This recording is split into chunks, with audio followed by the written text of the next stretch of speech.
ನಾವೆಲ್ಲರೂ ಕಾವೇರಿ ವಿಚಾರದಲ್ಲಿ ನಮ್ಮಲ್ಲಿ ನಾವೆಲ್ಲ ಒಮ್ಮತ ಒಗ್ಗಟ್ಟಾಗಿದ್ದೇವೆ.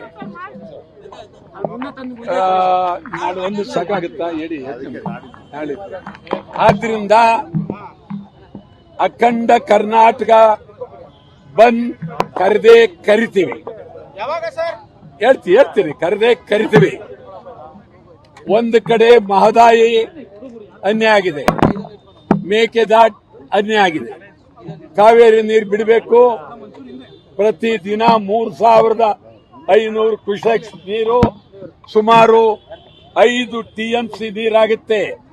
5 TMC ನೀರನ್ನ ಬಿಟ್ರೆ ನಮಗೆ ಹೆಣ ಸುಡಕ್ಕೆ, ಹೆಣ ನೇಸಕ್ ನೀರಿಲ್ಲ, ಹೆಣಕ್ಕೆ ಮೈ ತೊಳೆಕ್ ನೀರು ಬರೋದಿಲ್ಲ.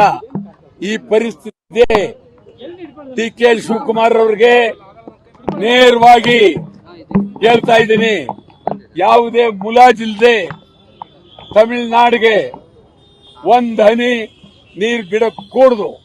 ನೀರ್ ಬಿಟ್ರೆ ನಿಮ್ ಸರ್ಕಾರ ರಾಜೀನಾಮೆ ಕೊಡಲಾಗುತ್ತೆ. ನ್ಯೂಸ್ ಫಸ್ಟ್ ನಿರ್ಭೀತಿಯಿಂದ ನಿಮ್ಮ ಪರವಾಗಿ.